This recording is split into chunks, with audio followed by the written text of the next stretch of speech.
विश्रामपुर कोयला उत्पादन में 75% की अहम हिस्सेदारी रखने वाले ठेका श्रमिकों को दीपावली का बोनस न मिलने से एसीसीएल विश्रामपुर क्षेत्र में बड़ा आंदोलन शुरू हो गया है। संयुक्त कोयला मजदूर संघ के नेतृत्व में आक्रोशित ठेका मजदूरों ने कल महाप्रबंधक कार्यालय के समक्ष जोरदार धरना प्रदर्शन किया और प्रबंधन पर जानबूझकर बोनस आलंबित करने का आरोप भी लगाया है। आंदोलनकारियों ने आरोप लगाया कि कोल इंडिया प्रबंधन के स्पष्ट निर्देशों के बावजूद क्षेत्रीय प्रबंधन ठेका मजदूरों के बोनस भुगतान में मनमानी कर रहा है। संघ ने दावा किया है कि हड़बड़ी में गायत्री भूमिगत खदान के श्रमिकों को आधा अधूरा बोनस दिया गया, जबकि करीब 6,50,000 रुपए का बोनस अभी भी बकाया है। वहीं केतकी खदान में बोनस का भुगतान अभी शुरू तक नहीं की गई है। चेयरमैन के निर्देश की यहाँ अनदेखी किया जा रहा है। मुख्य वक्ता अजय विश्वकर्मा ने अपने संबोधन में क्षेत्रीय प्रबंधन को आड़े हाथों लिया। उन्होंने कहा कि यह दुर्भाग्यपूर्ण है कि ठेका मजदूरों को अपने हक के लिए संघर्ष करना पड़ रहा है। उन्होंने जोर देकर कहा कि चेयरमैन ने स्वयं एसीसीएल का दौरा कर समय पर बोनस भुगतान सुनिश्चित करने का निर्देश दिया था, लेकिन क्षेत्रीय प्रबंधन न केवल देरी कर रहा है बल्कि उच्च प्रबंधन को भी धोखे में रख रहा है। विश्वकर्मा ने ठेकेदारों द्वारा बिना भुगतान किए ही प्रबंधन से बोनस राशि का इनकैशमेंट करा लेने की शिकायतों को जांच का विषय बताया। उन्होंने स्पष्ट किया कि कोल इंडिया का निर्देश है कि 21,000 से अधिक मासिक वेतन और 30 दिन की वार्षिक उपस्थिति वाले सभी कर्मचारियों को PLI का भुगतान किया जाना चाहिए। क्षेत्रीय सचिव पंकज कुमार गर्ग ने प्रबंधन को सीधा अल्टीमेटम देते हुए कहा, अगर 3 दिन के अंदर विश्रामपुर क्षेत्र के सभी ठेका श्रमिकों को बोनस का भुगतान नहीं किया जाता है तो संघ के नेतृत्व में ठेका श्रमिक क्रमिक भूख हड़ताल शुरू करेंगे। आंदोलन में धर्मजीत सिंह, मुरली सिंह, सोमसार साय, संयुक्त संघ के पदाधिकारी RK द्विवेदी, सजल मित्रा और सलमान खान ने भी सभी को संबोधित किया और श्रमिकों के साथ एकजुटता दिखाई। यहाँ पर उपस्थित है, मैं उनको भी लाल सलाम कहते हुए ये कहता हूँ कि आप लोगों ने जो अलग जगाया है विश्रामपुर क्षेत्र में ठेका मजदूरों की मांगों को लेकर के, वो काबिले तारीफ है। साथियों, आप सभी को मालूम होगा कि ठेका श्रमिकों की मांग को लेकर के निरंतर विश्रामपुर क्षेत्र में आंदोलन होते रहते हैं। सबसे पहला आंदोलन शुरू हुआ था केतकी खदान में। हाई पावर कमेटी का वेतन भुगतान करो, इस मांग को लेकर के, और जिसका असर यह हुआ कि हाई पावर कमेटी का भुगतान केतकी में तो हुआ लेकिन गायत्री खदान में भी हो गया। ये आप लोगों की ताकत, आप लोगों की एकता का परिणाम है। साथियों, जब आंदोलन हो रहे हैं तो सिर्फ हाई पावर कमेटी का क्यों, वो सारे अधिकार, वो सारे हक जो ठेका श्रमिकों को मिलने चाहिए, उन तमाम मांगों को लेकर के आंदोलन हो रहे हैं और वो मिल भी रहा है। कई जगह पर प्रबंधन और ठेकेदार मिलकर के आपके अधिकारों की कटौती कर देते हैं, जिसके कारण ये आंदोलन, ये धरना, ये प्रदर्शन होता है।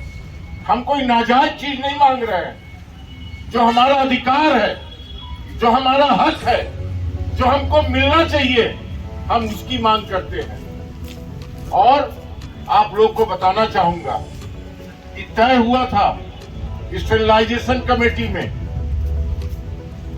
जो मानकीकरण की कमेटी है, उसमें ठेका मजदूरों और एसीसीएल के कर्मचारियों को बोनस भुगतान के मुद्दे को लेकर के, और आप लोगों को ये बताना चाहूंगा कि जो बैठक हुई उसमें सबसे पहले ठेका मजदूरों का मुद्दा रखा गया कि पहले ठेका मजदूरों का भुगतान करो, उसके बाद जो हमारे नियमित कर्मचारी है उनका बोनस भुगतान होगा।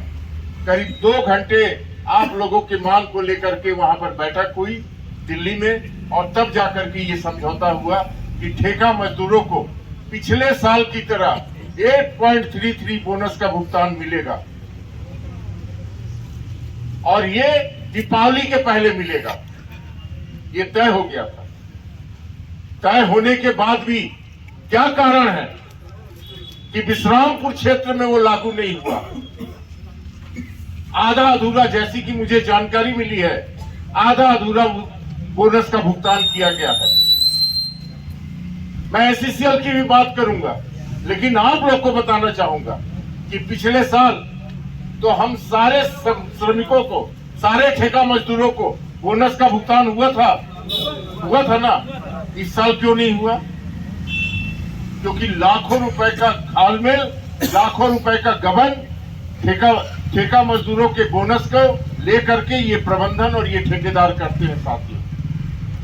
और जो आज आप लोग धरना और प्रदर्शन का यहाँ पर नोटिस दिए, उस नोटिस का परिणाम यह हुआ कि आधे लोगों को बोनस का भुगतान कर दिया और आधे लोगों को नहीं किया।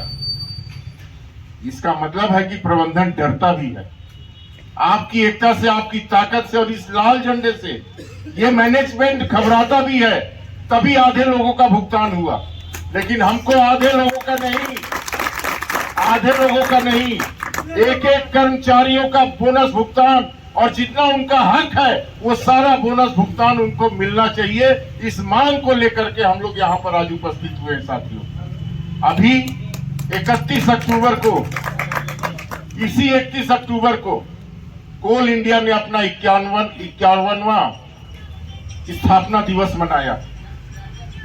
बड़े गर्व की बात है कि 51 साल हो गए कोल इंडिया का स्थापना हुए और चकाचौंध है पूरा कोल इंडिया।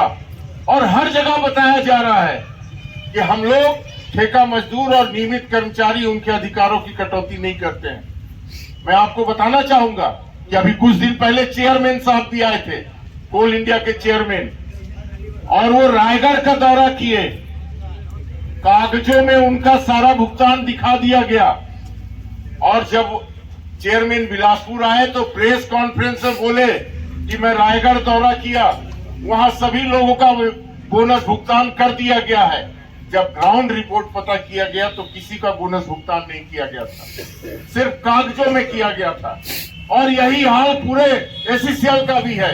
मैं विश्रामपुर क्षेत्र के अपने ठेका मजदूरों के साथियों को ये कहना चाहूंगा कि आप अपने लड़ाई और आंदोलन के बदौलत भले आधा, लेकिन आप लोग कुछ राहत आप लोगों को मिला है, कुछ आप लोगों ने प्राप्त किया, लेकिन ये पूरा नहीं है। इस वर्ष कोल इंडिया ने लगभग 35,000 करोड़ रुपए का मुनाफा कमाया है। 35,000 करोड़। और ये मुनाफा कहां से आया, किसकी बदौलत आया? आज पूरे कोल इंडिया में लगभग 60% ठेका मजदूर काम करते हैं। 60%। मैं इसलिए कहूंगा कि आज से 10 साल, 15 साल, 6 साल, 7 साल पहले जो हमारे नियमित कर्मचारी थे वो पहले 7 लाख थे, फिर 5 लाख हुए। लेकिन आज की डेट में मात्र 2 लाख नियमित कर्मचारी रह गए हैं। बाकी सारा काम हमारे ठेका मजदूर करते हैं। अगर ठेका मजदूरों की मेहनत और ताकत का ये परिणाम है कि अगर ठेका मजदूर एक दिन काम पर नहीं जाएगा तो प्रबंधन का जो उत्पादन है वो आधा हो जाएगा। मतलब आप मुख्य हो, आप रीढ़ की हड्डी हो, आप खदान के प्रमुख कर्मचारी हो, बावजूद इसके आप लोगों को बोनस का भुगतान नहीं हो रहा है।